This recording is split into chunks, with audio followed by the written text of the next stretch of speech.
Here is point number 3. A colossal volume of the other assets that they have, which frankly are primarily represented by U.S. corporate ownership by them, and U.S. corporate ownership of many, many billions of dollars worth of U.S. stock. The effect of the Saudis and the Kuwaitis and the Middle Eastern people's sale of even 25% of their total holdings on the U.S. market and the other markets but U.S. dollar denominated will be absolutely chaotic in terms of the stock market. He says that when these stocks are dumped on the stock market overnight, the corporate ownerships are up for sale, and the farmland they've bought is now all up for sale. He says the effect on this to the American economy will be absolutely chaotic. Then what will they do? Real estate and everything else. The catastrophic effect of that has been designed to throw the American stock market, American private corporations, American real estate, and people in general into a state of confusion. The plan is that at that time, the state of confusion will be greeted with the salvation of the benevolent bankers on 2 fronts. Firstly, they propose to eliminate cash because of the collapse, and also, secondarily, to stop drug trafficking, thirdly, to stop tax cheating.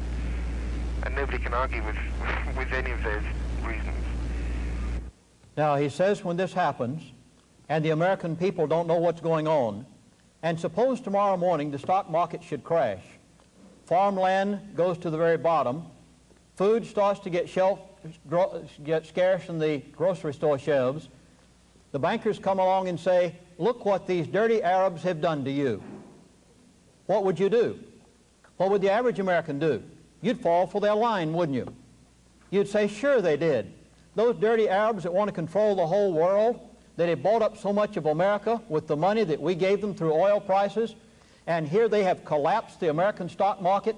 So the benevolent bankers, that he says with a smirk in his voice, he says the benevolent bankers will step up and say, look what they've done to you. Now, what are we going to do about this? First of all, he says, we've got to have a new currency. Isn't that great?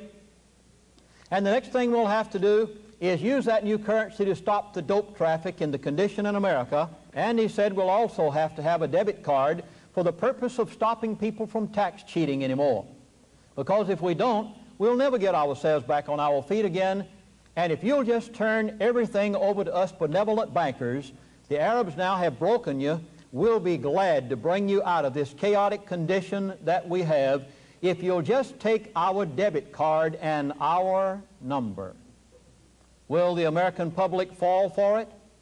Lock, stock, and barrel, as the old Georgia farmer would say. Why? Because we've never been told the truth. Now, we continue. It is at that point that they intend to implement a mandatory credit card, identity, Social Security,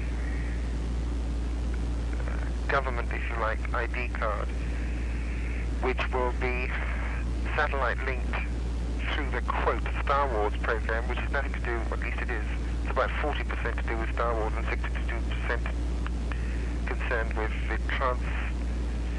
transmission of banking information. But because of the plan that they're initiating, as we've heard tonight, they will go directly from the present currency to a debit card and a number which is required to be taken if you're to do business. And those of you who know the Scriptures know that God has already said it would take place. Now, you've heard of the Star Wars program, have you? You know that they've said they want to put Star Wars up for the purpose of protecting America against missiles coming in from the Soviets or other countries. He says that from inside information he has gotten from the Council of Foreign Relations and Trilateral Commission and inside sources with internationalists, that he has come to find out that the Star Wars program is already put in place, and that 60% of the Star Wars program and satellites in the sky have to do with the automatic transfer of funds from all over the world, from the debit cards that the internationalists will see to it that are established with every person having a number. And Star Wars is for the purpose of satellite transfer of all of that information into a central computer base where the world will be instantaneously controlled financially, and the American taxpayer paid for the Star Wars program to initiate the International Bankers International credit card system and number system that will be initiated, and only 40% of the Star Wars program, he says, has anything to do with defense. 60% was put up there for the purpose of the international bankers' transfer of computer information, and we taxpayers paid for it. To the central bank, which will be the super bank, into which all the other major banks will be linked, into which all the subsidiary banks, rather like a family. The super bank is to be the wholesaler, the prime banks, the retailers in this country, the prime banks, the retailers, the central banks, the retailers in the foreign countries that have capitulated to the IMS program. It is a world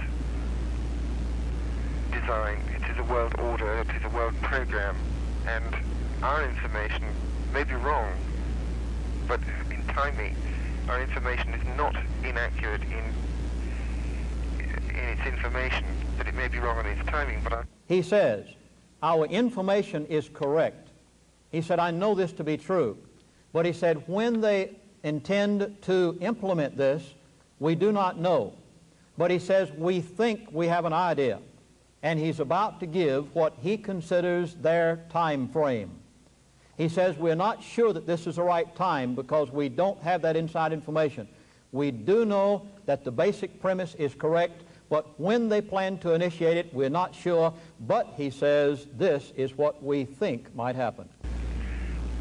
Subsequent information that I've received from Switzerland is that by October the 1st, 12 countries, 12 detonations had agreed to the IMS proposals. It only needs the rest of them to agree, and it only needs, in fact, 5%